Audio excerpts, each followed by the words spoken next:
안녕하세요. 아니, 그걸 유도하는 건 아니고요. 아니야. 아니야. 사람 말을 진실하게 들으세요. 그렇게 왜곡해서 듣지 말고요. 원래 사람이 많으면 일어나서 한다고 그랬는데 그 사이에 제가 늙어가지고 다리에 근육이 빠져서 잘 못 일어나겠어. 이 책 갖고 오셨어요? 다 돌아가던가요? 저 깜짝 놀랐잖아. 이 책을 지난달에 200권을 주문했는데 우리 가검 스님이 100권 더 주문해야 되는데 70권밖에 안 남았대요. 그래서 나 책을 누가 먹나 내가 이랬다. 어떻게 그렇게 없어지지? 아니 일부는 유실되는 게 맞는데요. 원래 그렇게 계속 가는 건데요. 야, 한 방에 그렇다고 이걸 갖고 오려고 가져갔나? 이런 생각도 들기도 하고. 근데 이 책을 혼자 읽으시면 정신건강에 별로 안 좋아요. 이게 옛날 책이라서 이게 조금 요즘 책하고 다릅니다. 그래서 읽다 보면 아는 사람이 읽으면 뭔 소리인지를 아는데 모르는 사람이 읽으면 이런 얘기하면 조금 그렇긴 한데 이러니까 책이 잘 안 팔려요. 그러니까 우리 같이 내용을 이해하는 사람이 읽으면 별 문제가 없는데요. 이게 생각보다 책이 어렵게 만들어져 있습니다. 그래서 이 얘기를 책을 이렇게 한번 들어보셔요. 다 있구나. 그래서 그러면 이 책 내용을 얘기를 하느냐? 이제 해야죠. 오늘 여러분들 그 탑돌이 하셨었잖아요. 그 탑돌이가 원래 밤에 하는 거거든요. 그러면 등을 키고 하는데 낮에 할까? 그게 오한할 만한 일이에요?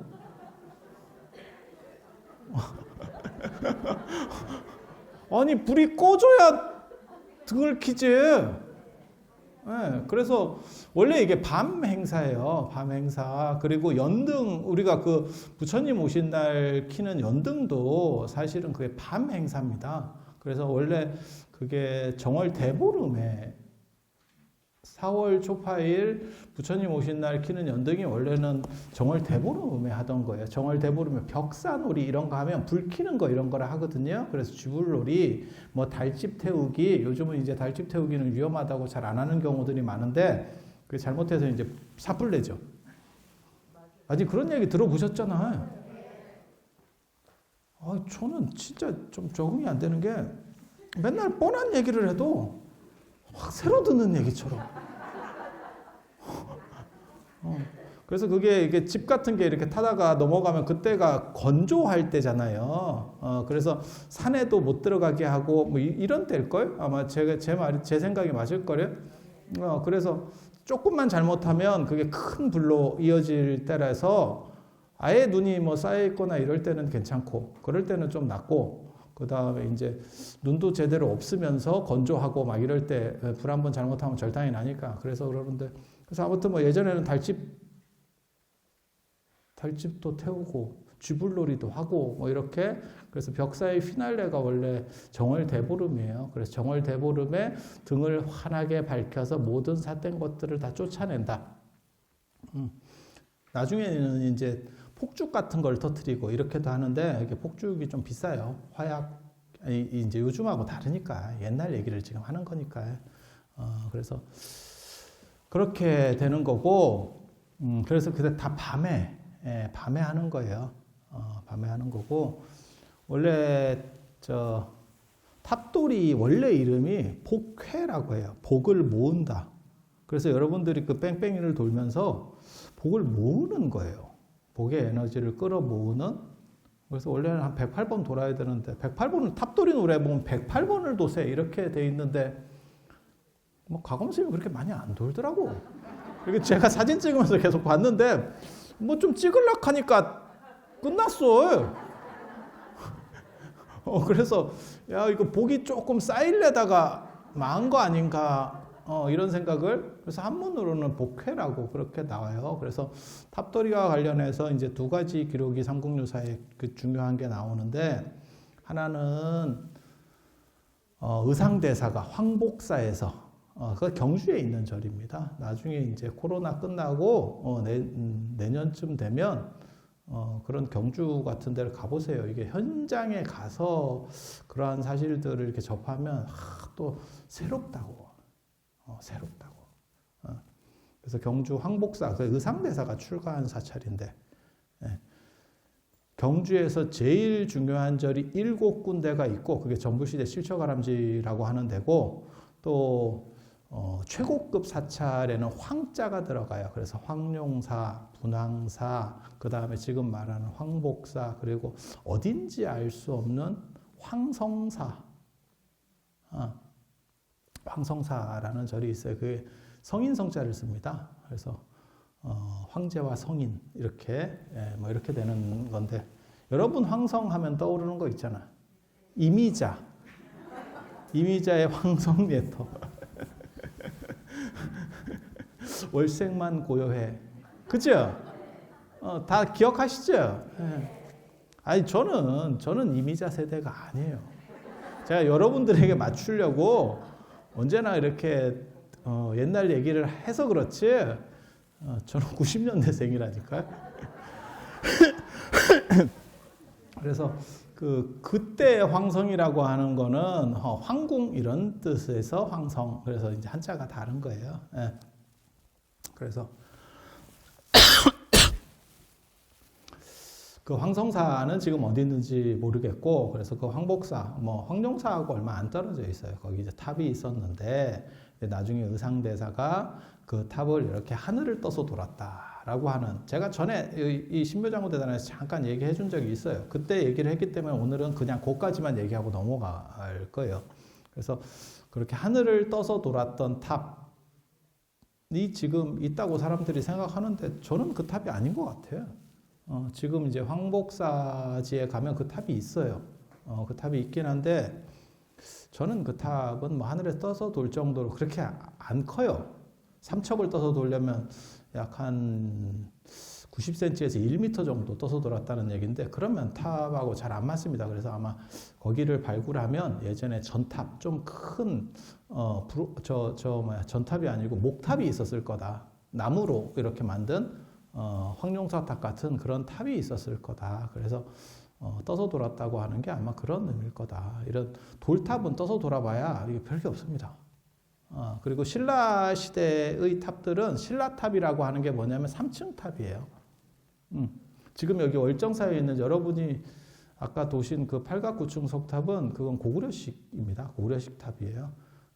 그래서 그거는 다층 다각탑이라고 하는 거. 그러니까 3층 이상 되고 각수도 사각이 아니고, 그러니까 신라는 3층 사각탑이 기본입니다. 석가탑 생각하시면 됩니다. 3층 사각탑. 그걸 기본으로 하는 거고, 그 다음에 고구려식은 다층 다각탑. 그래서 3층보다 높고 층수가 더 많고, 그러니까 5층, 9층, 이렇게 13층 이렇게 높고, 그 다음에 사각형보다 더 많은 다각. 그러니까 여기는 팔각형이잖아요. 이게 밤이라서 탑을 못 받는 겁네. 탑을 못 받는 겁네.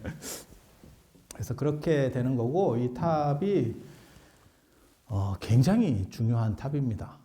그래서 미적으로도 굉장히 아름답고, 제가 이쁜 거, 미운 거 구분하는 법 가르쳐 드렸나요? 눈으로 봐서 이쁘면 이쁜 거예요. 진짜예요. 진짜예요. 모든 인간은 미적인 것을 감별하는 능력을 태생적으로 가지고 나와요. 그래서 젖먹이 애들도 이쁜 사람 좋아합니다. 진짜야, 진짜. 진짜야. 우리만 이렇게 보면서 애기 보면서 애가 되게 씩씩하게 생겼네요. 이렇게 얘기만 하는 게 아니야. 걔도 그 판단을 한다니까. 걔도 저 사람은 씩씩하게 생겼네. 저 사람은 이쁘게 생겼네. 이렇게 판단한다니까. 동시 판단이에요. 근데 걔는 대놓고 얘기를 안 하지.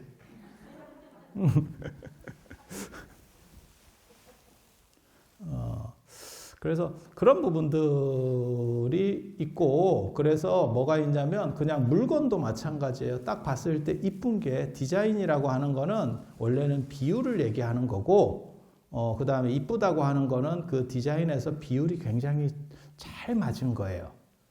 잘 맞은 거예요. 그래서 이런 유물들 같은 경우도 그냥 여러분이 봤을 때 이쁘면 그게 명품입니다. 그리고 저렇게 이제 돌이나 쇠로 만드는 거는, 종 같은 거는 쇠로 만들거든요. 그래서 진료 자체가 무거운 거는 가벼워 보여야 돼요. 약간 경쾌하게. 그래서 무겁거나 위태롭게 보이거나, 그러니까 저게 약간만 더 뚱뚱하면 약간 무거워 보여요, 애가. 무거워 보이거나, 안 그러면 조금 더 가늘잖아요? 그러면 약간 위태롭게 보여. 그렇게 안 되고 딱 봤을 때 괜찮은데? 이러면 그게 좋은 겁니다. 그게 이쁜 겁니다. 그래서 예쁘다고 하고 잘 만들어졌다라고 하는 게 특별한 게 없어요. 인간 기준에 있어서 맞춤한 거. 그래서 미술이나 이런 걸 배울 때 막 전문적으로 막 이렇게 약을 파는 분들이 다 필요 없어요. 그냥 이쁘면 장땡이야. 마치 무엇과 같으냐면 사람도 그래.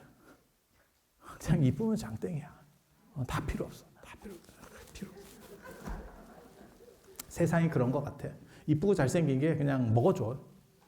먹어줘요. 그래서 그렇게 생각하시면 되고, 그래서 탑이 굉장히 잘 만들어진 탑이고, 저게 원래 사리가 37과가 모셔져 있다. 이게 이제 부처님 사리가 모셔져 있다. 뭐 우바국다 사리가 있다라고 하는데, 그거는 그냥 쌉소리고 부처님 사리가 모셔져 있다. 이렇게 기록이 되어 있어요. 기록이 되어 있어요. 그게 오대산 사적기에 나오는 얘기입니다. 제가 뭐 이렇게 대충 던지는 얘기가 아니고, 그리고 뭐라고 나오냐면 저 앞에 있는 공양보살상, 저걸 야광보살이라고 하는데, 저거는 되게 잘 모르는 놈들이 그냥 쌉소리 하는 겁니다. 그게 헛소리 하는 거야, 헛소리. 그 조선시대 때 이제 약간 떨어지는 사람들이, 조선시대 때 스님들이 좀 많이 떨어져요. 고려시대까지는 시험 보는 시절이어가지고 이게 편차가 굉장히 심하고, 조선에는 숭유업굴이 되면서 이게 많이 공부를 제대로 못합니다. 그래서 그냥 탑이나 저렇게 앞에 있으면 다 야광보살이라고 하는데, 절대 저렇지 않습니다. 저는 그냥 공양보살, 공양상이에요, 정확하게 말하면. 그래 조금 높여가지고 이제 공양보살상 이렇게 하는 거고, 실제로 문화재 물목에도 뭐 야광보살이라고 안 나와요. 그런데 이제 그냥 쓸데없는 소리 할 때 야광보살이라고 얘기를 하는 거예요. 야광보살은 참고로 말씀드리면, 야광보살이 누구냐면 저 법화경에 나오는 희견보살이에요. 희견보살이 자기 몸을 소신공양을 합니다. 소신공양을 해서 현재 야광보살로 이제 업그레이드가 되어 있는 거죠. 그리고 그 희견보살을 저렇게 탑 앞에 있다, 아니면 불상 앞에 있다 이러는데, 희견보살상은 언제나 팔을 들고 있습니다. 이게 소신공양 자세예요. 팔에 불태우는 거예요. 팔을 불태우는 거예요. 그래서 이게 도상에 다 특징들이 있습니다. 저는 미술사를 하는 사람이기 때문에 이런 거 정확하게 알고 있어요. 그래서 저 공양상은 원래는 향로를 들고 있었고, 저 공양상이 어디서 나왔냐면 금강연에서 튀어나왔어. 이 금강연에 용이 변신해서 튀어나온 거예요. 저 용이에요, 용. 이게 사람 안 보면 다시 돌아가, 원래로. 북유럽에 가보세요. 트롤이 있어요, 트롤. 걔가 낮이나 사람 볼 때는 바위로다가 있다가 밤에는 그 트롤로 변신하거든. 비슷해. 그래서 제가 저거를 계속 숨어서 봤거든. 저놈이 언제 자기 본 모습으로 돌아가나 이랬는데, 저놈이 똑똑하더라고. 내가 숨어서 보는 줄 알아. 변신을 안 하더라고. 그러다가 요즘은 이제 변신하기도 어려워졌어요. 월정사가 자꾸 이렇게 동시에 뭘 내보낸다고 카메라로 찍어 싸가지고 보통 일이 아니에요. 그래서 걔가 원래는 금강연에서 솟아나온 거예요. 금강연 어디 있는지 아세요? 한강 시원지고 그 월정사 바로 앞에 있습니다. 거기가 물이 굉장히 좋은 한강의 시원지 중에서 물이 최고로 좋은 데가 여기예요. 뭐 그런 얘기 뭐 길게 해드리기는 좀 그렇고. 근데 오늘 제가 살찐 것 같지 않으세요? 그치? 얼굴이 좀 작아 보이는 것 같기도 하고, 그치? 몸이 커져가지고. 아이, 누가 파카를 사줬는데, 내가 그거를 속에 지금 껴입었는데, 아우, 덥네, 이거. 괜히 입고 왔어. 내가 이거 상도덕이라고 생각하고 입고 왔는데, 이게 등에서 땀이 흐르는데? 이게. 오늘 입는 거 아니었어. 그래서 저도 느낌이 지금 약간 미쉐린 타이어가 된 느낌인데 어떤 의미에서는 얼굴이 강동원처럼 보이겠다 이런 생각도 들어. 지금 몸이 커. 이거 새로 입자마자 파카에서 쉰내 나는 거 아닌지 모르겠는데 땀이 삐질삐질 나. 이거 장사 시작하자마자 왜 땀이 나? 그래서 아니 진짜 진기한 얘기 해드릴게요. 그래서 저 공양보살상은 금강연에서 튀어나온 원래 금강연에 가면 이렇게 블루홀 같이 이렇게 홀이 있어요. 그 밑에서 물이 올라오는데 그렇게 홀에서 저 공양상으로 샥 변신을 했대. 변신을 했대. 그리고 저 탑이 저 팔가구중석 탑이 거의 부처님 사리가 있어서 모셔져 있어서 그 위로 새 떼가 날아가지 못한다라는 기록이 있어요. 그게 통도사에서도 나오고 저 삼국유사에 보면 대송정 지금 한송사 관련된 데에서도 나와요. 그래서 제가 계속 이렇게 지켜보고 있었거든. 새 날아가나 지켜보고 있었거든. 아니 진짜 이게 여러분이 모르셔서 그러는데 이 동네에 까마귀가 살거든요. 그래서 이 월정사 신화에 보면 신화가 아니고 그 얘기에 보면 보천효명 나올 때 성호평이라는 데를 지나가는 게 성호평이 뭐냐면 까마귀가 있는 언덕이에요. 태양 숭배하는 데거든요. 예전에 태양을 까마귀로 봤기 때문에 까마귀가 두 종류가 있어요. 하나는 텃새 까마귀가 있고 하나는 철새 까마귀가 있어요. 울산에 까마귀 온다더라. 뭐 까마귀가 이렇게 쫙 이렇게 있는 수백 마리씩 날아다니고 실제로 울산에 가면 나중에 전선이 끊어집니다. 까마귀가 이렇게 줄에다가 다다다다 앉거든. 그러면 까마귀 무게 때문에 전선이 진짜예요. 진짜. 그리고 그 까마귀가 한번 나를 때 보면 무섭습니다.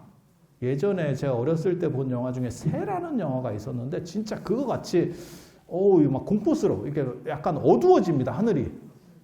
이게 수백 마리 정도가 아니고 한 1000마리도 넘는 것 같아요. 그게 벌판에 쫙 있다가 쫙 한 놈이 날기 시작하면 쫙 나르거든요. 걔는 철새예요. 그래서 여기 텃새 삽니다. 텃새 까마귀가 살아. 텃새 까마귀가. 아니 월정사에 좀 많이 와보신 분은 다 알아요.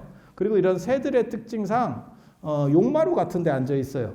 그 용마루 끝에 보면 이렇게 침이라고 해서 이렇게 튀어나온 데 있잖아요. 그 끝에 이런 데 앉아 있어요. 그게 멀리 조망하기 좋고 뷰가 좋잖아. 그렇지 않아? 뷰가 좋잖아.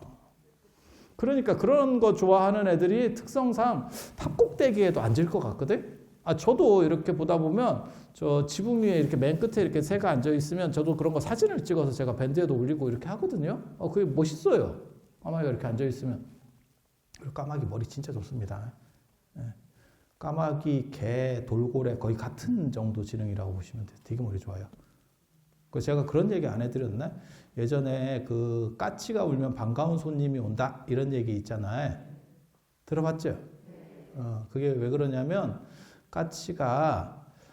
까치는 위험할까 싶어서 자기 천적들이 자기를 공격할까 싶어서 인간이 사는 근처에 집을 짓는데 인간이 너무 가까운 데 집을 지으면 인간들이 공격해 올 수도 있으니까 동네 어귀에 집을 지어요. 그것도 높은 나무에다가 그렇게 집을 짓거든요. 예전에 까치집이 거기다 짓고 제비는 이 간이 배 밖으로 나왔잖아. 그래서 집 안에다가 집을 짓잖아. 어렸을 때 많이 안 보셨어요? 집 안에 집을 짓는다니까.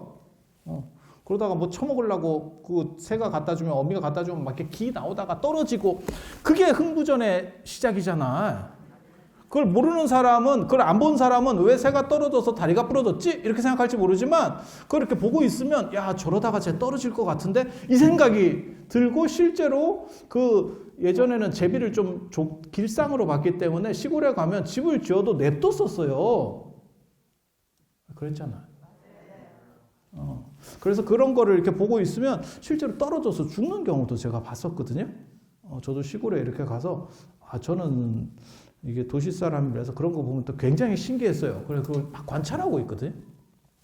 관찰하면, 야, 이래서 흥부전이 그 당시 사람들로서는 공감대 형성이 쉬웠겠다. 만약에 예를 들어서 지금 사람만 같아도 흥부전에서 다리가 부러졌어요. 그러면 왜 부러졌지? 이렇게 생각을 하기 쉬운 거고, 외국 사람 같으면 이거 이해하지 못합니다. 이게 뭔 헛소리래? 이제 이렇게 되겠지. 그래서 그게 다 어떻게 보면 시대하고 문화를 반영하는 거거든요. 비유라고 하는 것은. 그래서 그런 정도 생각을 하시면 되는데, 까마귀는 인가하고 가깝지만 너무 가깝지 않은데 집을 지어요. 그리고 까마귀는 지능이 좋아서 거기 마을 사람들 얼굴을 다 알아요. 다 알아. 누가 누군지 다 알아. 그리고 새들은 되게 멀리 보거든요. 인간보다 시야가 훨씬 좋습니다. 그래서 누군지 다 알아. 그리고 못 보던 사람이 오면 우는 거예요. 저는 뭐야? 이러면서 경계 표시로 우는 거예요. 제 못 보던 애인데, 인공지능형 CCTV지. 그래서 그렇게 울면 사람이 온다더라 라고 그렇게 마을어귀에 있기 때문에 까마귀가 울면 사람이 온다, 손님이 온다, 길한 소식이 온다. 이 얘기가 그거예요. 궁금하지 않았구나. 이런 거 별로 동의하지 않는데? 그러면 다른 걸로. 그래서 아무튼 그 까마귀 까치가 둘 다 지능이 굉장히 높아요. 그리고 우리나라는 까마귀를 선호하고 까치를 약간 이제 흉조로 이렇게 보는데, 일본이나 이런 데서는 까마귀가 길조입니다. 문화가 다릅니다. 까마귀가 자기네들이 까치와 달리 흉조로 여겨진다는 걸 알면 배에다가 이렇게 뺑기를 좀 칠하면 되는데, 그치? 이렇게 잠깐 칠하고 오면 되는데. 그래서 까마귀들을 이렇게 보고 있으면, 까마귀 보고 있으면 탑 위에 안 앉아요. 제가 오랫동안 관찰했습니다. 탑 위에 안 앉아. 그래서 지금 탑 주변으로 지지대 설치해 놨잖아요. 아시바라고 하는데, 나중에 저거 또 올라가 보려고. 왜냐면 까마귀 똥 있나? 새똥 있나? 나르면서 싸서 거기다 떨어뜨린다는 건 상식적으로 쉽지 않잖아. 그치? 그래서 한번 또 올라가 보려고. 전에도 올라갔었어요. 저는 전에도 올라갔었어요. 그래서 잘 모르는 분들은 저기에다가 이렇게 원래는 금동으로 저기를 장식해 놨었는데, 그게 이제 색깔이 반짝여서 새들이 잘 못 앉는다더라. 이런 약을 파는 분들이 있는데, 지금 보면 시커멓잖아요. 그래서 그런 것하고 달라요. 그래서 신령한 영험이 있는 그 탑에 여러분들이 탑돌이를 하신 거예요. 그래서 보통 이제 저 탑을 발굴을 하면 거기에 있는 유물들이 여러 개가 나와요. 그 사리만 나오는 게 아니고 사리와 관련된 그걸 사리 장엄구라고 합니다. 이렇게 나오는데, 그런 유물들은 다 빼서 박물관으로 모시고 그 탑은 다시 비슷한 걸 만들어서 다시 탑 안에다 넣어요.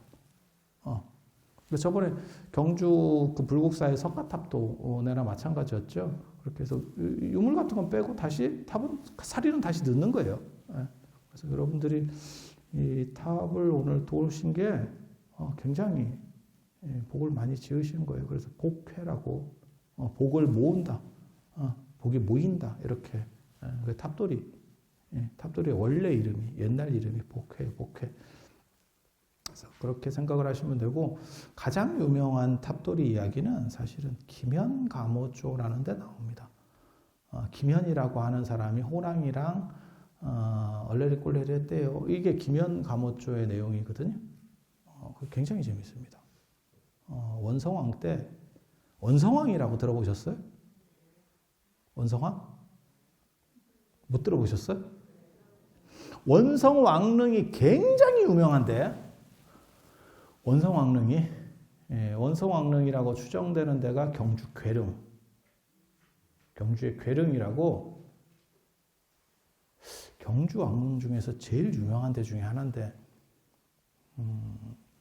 뭐 큰 기대는 안 했지만 혹시나 했지만 역시나 거기가 이제 무인석 이래서 이제 어떻게 보면 아랍 사람 비슷한 사람들이 이렇게 서 있고 뭐 굉장히 볼만합니다. 거기 괴릉이라고 원래는 시체를 연못 위에다 걸었다는 거예요.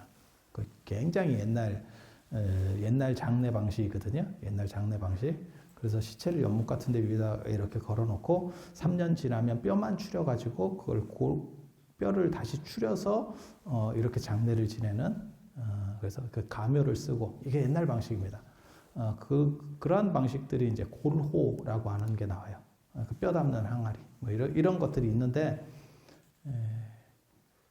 그리고 참고로 말씀드리면 제가 그런 얘기 해드렸나? 모든 밑에서 올라오는 우물 같은 거, 샘 같은 거, 그 자리가 명당이에요. 예전에는 아무튼 연못 위에 무덤 같은 거를 쓰는 경우가 있어요. 그리고 중요한 절도 연못 위에 지었지. 황룡사도 연못 위에 지은 절이고, 기림사도 연못 위에 지은 절이고. 기림사 가보셨어요? 경주에? 그러면 기림사 그 탑에 이끼가 빠지지 않는다. 이런 얘기 못 들어보셨어요?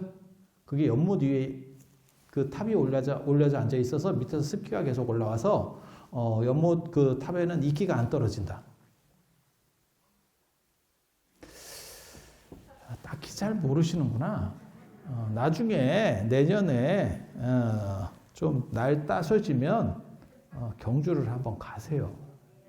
그러면 이 현장들을 다 돌 수 있어요. 이 현장들을 다 돌 수 있어.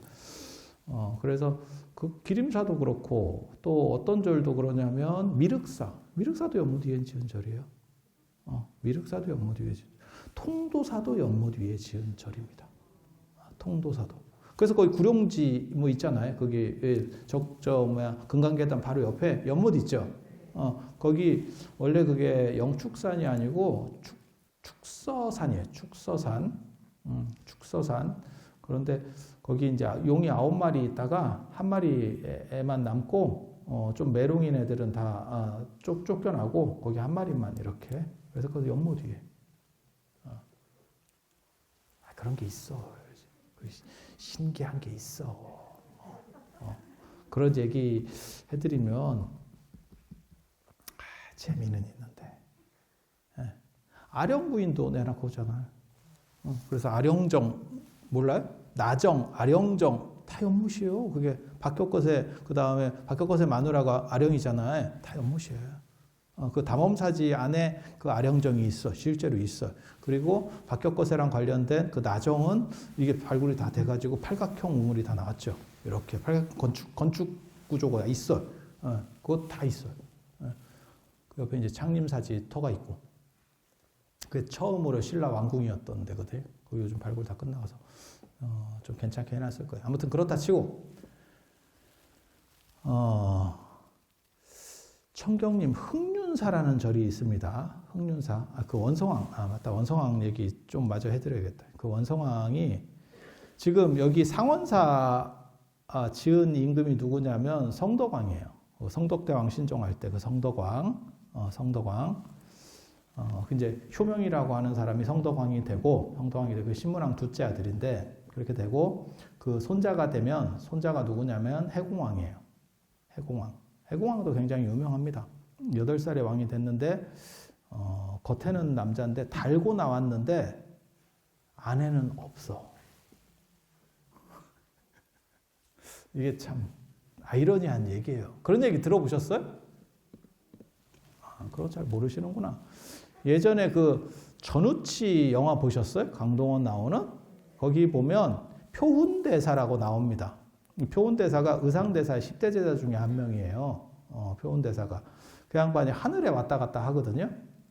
하늘에 이렇게 신들의 세계를 왔다 갔다 해요. 이 양반이. 그래서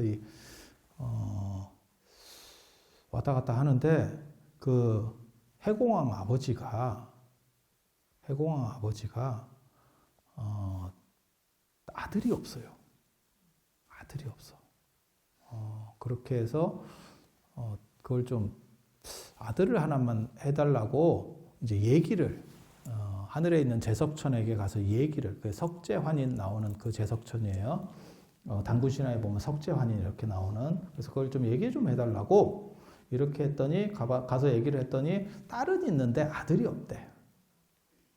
딸은 있는데 아들이 없대. 그래서 이걸 어떻게 하지? 라고 해서 왕한테 가서 얘기했더니 왕이 뭐라고 얘기하냐면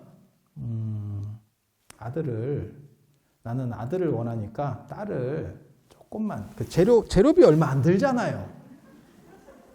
그래서 재료를 조금만 더 써서 어차피 뭐 재료는 밥상에 조금 숟가락 얹는 거 정도밖에 안 되잖아. 재료비 조금만 더 들여서 아들로 바꿔주세요. 이랬대. 이게 옛날 얘기니까 지금은 뭐 딸이나 아들이나 관계가 없는 시절이지만 이게 옛날 얘기잖아요, 지금. 그래서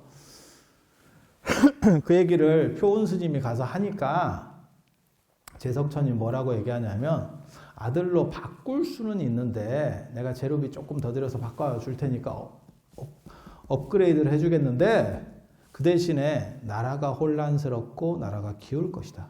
이렇게 통일신라가 기울 것이다.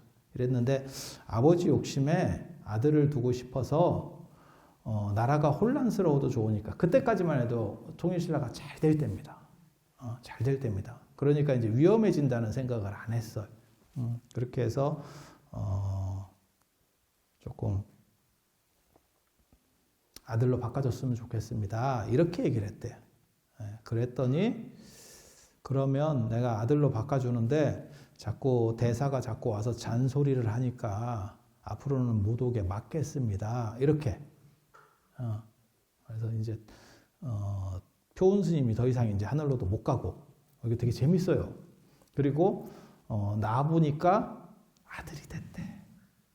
아들이 됐는데 아내는 안 바뀌었어. 그래서 애가 어렸을 때부터 여자같이 놀더래. 뭔 얘기인지 아시겠어요? 그러니까는 물건을 달긴 달았는데 이게 아내는 계속 여자인 거예요. 없는 상태인 거야. 그래서 애가 자꾸 여자짓을 해. 게다가 8살에 즉위를 하거든요. 8살에 즉위하면 이제 상태가 좀 안 좋죠. 세상 물정을 잘 모르잖아요. 그렇게 해서 결국 나중에 이 얘가 반란 과정에서 결국 죽습니다. 그렇게 해서 이제 즉위에 오르는 사람이 이제 선덕여왕 말고 선덕왕이 신라 하대 때 있어요. 그러니까 해공왕까지가 신라 중대라고 하는 거고 여기까지가 김춘추 계열이에요. 김춘추 계열. 김춘추 계열이 여기까지 내려가는 거고, 그러니까 이 효명의 피는 여기까지 내려가, 해공왕까지 내려가. 그리고 해공왕 때 만든 게 성덕대왕 신종이에요. 자기 할아버지, 그 아버지 때부터 만들기 시작했어요. 근데 너무 큰 종을 만들다 보니까 자꾸 실패를 해서 결국 손자 때까지 해서 손자 때 만들어져요. 그래서 제가 전에 그런 얘기 해드렸었는데 상원사종은 성덕대왕 시절에 만든 종이고 성덕대왕 신종, 속칭 에밀레종은 그거는 성덕대왕 손자 때 만들어진다. 성덕대왕을 추모하기 위해서. 그래서 이쪽 종이 더 연대가 빠르다라는 말씀을 전에도 해드렸었어요. 그래서 해공왕까지 해서 중대신라가 끝나고 이제 신라 하대가 들어가요. 그래서 그 선덕왕이라는 사람이 있고 그 다음에 이 원성왕 때 흑륜사에서 청경림 흑륜사가 지금 경주원고짜리입니다. 예전에 제가 그 7개 가람지 얘기할 때 그거 하다가 말았는데 어디까지 했는지 내가 까먹어서 못하겠어요. 그래서 흑륜사가 경기원고짜리거든요. 거기 경주원고짜리 거기에 탑이 있었어요. 그게 목탑이에요. 목탑. 전탑이라고 나오는데 탑이 커서 그 안에까지 사람이 들어갈 수 있는 거예요. 참배할 수 있는 거예요. 탑 안에. 나무로 크게 탑을 지었으니까. 옛날에는 절이 도시에 있었고 사실 탑도리가 이렇게 쇠락한 이유 중에 하나가 나중에는 탑도리가 잘 안 됐던 게 절이 조선시대가 되면 숭유역불 정책이 만들어지면서 산에만 절이 남아있잖아. 근데 밤에 탑은 돈다 그랬잖아요. 그러면 이거 못 오죠. 걸어서 온다고 생각을 해봐. 어떻게 올 거야, 밤에. 그래서 탑돌이가 이제 꺾이기 시작하는 건데, 예전에는 조원절이 다 도시 안에 있었어요. 다 도시 안에 있었어요. 그래서 흑륜사에 그 탑돌이를 하는데, 신라를 잘 이해하셔야 돼요. 그 통일신라라고 하는 나라 잘 이해하셔야 돼요. 그래서 처용 얘기, 오늘도 낮에 저 감독님이 처용 얘기 하시던데, 처용도 되게 재밌는 거거든요. 그게 쌍바람 피는 얘기예요. 남편과 마누라가 동시 바람 피는 얘기야. 그래서 굉장히 이게 자유로워요. 지금보다 어떻게 보면 더 자유로워. 그게 유목문화입니다. 그러니까 여자는 바람 못 피게 하고 남자는 대충 하고, 이건 농경문화. 그 다음에 양쪽 다 능력껏, 이게 유목문화입니다. 정확하게 말하면 유목문화입니다. 그래서 고려 때까지는 유목문화들이 많이 남아 있었기 때문에, 그래서 형제 상속으로 내려가는 거고 아들로 내려가는 게 아니에요. 형이 죽으면 그 다음에 둘째가 하고, 지금 사우디도 그렇게 했었어요. 형제로 내려가요. 형제로. 아들로 내려가는 게 아니고. 그리고 농경 문화는 아들로 내려갑니다. 아들로 내려갑니다. 그래서 차이가 있어요. 왜 차이가 있어요? 그렇게 해서 아무튼 지금보다 더 자유로운 시절이었다고 보시면 돼요. 지금보다도. 그래서 그때 이제 그걸 전제로 깔고 들어야 돼요. 왜냐면 탑돌이가 밤에 하기 때문에, 그리고 지금하고 달라요. 그때는 불교가 굉장히 잘 나갈 때이기 때문에 젊은 사람도 많았어. 젊은 사람이 밤에 탑을 계속 돌다 보면 눈이 맞는데. 그래서 탑돌이가 출산율에 상당한 영향을 미쳐요. 이게 그래서 제가 우리나라가 합계 출산율이 0.84거든요. 그래서 뭐 나라가 없어질 수도 있다. 아니, 나라가 없어지는 건 아니지. 국민이 없어지는 거지. 그런 얘기 들어보셨죠? 이제 절단이 났다. 탑돌이를 활성화시켜야 돼. 그렇게 해서 탑돌이를 활성화시키려고 했지만 여러분들은 이미 다 공장이 문이 닫았지. 그래서 거기서 또 그 짧은 시간에 눈이 맞아요. 밤인데 그게 되나? 그래갖고 그 김현이라고 하는 사람이 그 남자고, 마음에 들어가지고 이렇게 또 싹 해갖고 어떻게 숲에 가서 어떻게 했대? 아니 그렇게 나와. 그렇게 했더니 또 이 남자가 또 질척거려요. 그냥 끝났으면 됐는데 그 여자 집에 가려고 하는 거야. 그래서 안 된다 그랬는데 갔다는 거예요. 스토리가 되게 재밌어요. 그랬더니 거기 갔더니 노파 한 명이 이렇게 있더래. 그 어머니가 있더래. 그래서 야, 사람 데리고 오면 안 되는데 어떻게 하냐. 막 이러면서 난리가 나더래. 그래서 왜 그런가 이랬더니, 그러니까 그 당시에는 그렇게 하고도 그냥 막 가는가 봐. 집에도 되게 재밌어요. 요즘도 그렇게 해서 집에 가진 않잖아. 아니 그렇지 않아요? 그러니까 그런 기록들이 되게 많아. 여러 가지가 유물들이나 이런 걸로 봤을 때 굉장히 아무튼 야리한 세상이었어. 그랬는데 오빠들이 들어오더래. 오빠 셋이 이렇게. 걔가 호랑이에요. 호랑이가 변신한 거야. 조선시대 때만 하더라도 이게 뱀이 변신하고 뭐 이러는데 이게 좀 스케일이 달라. 그래서 호랑이가 변신. 그래서 그 엄마가 늙은 암호랑이고, 그 다음에 그 아들 셋이 이제 온 거예요. 그리고 얘가 넷째입니다. 딸내미가 넷째예요. 그렇게 해서 그 호랑이들이 이거 뭔가 냄새가 나는데 이러면서 뭐 간식을 갖고 왔나 이렇게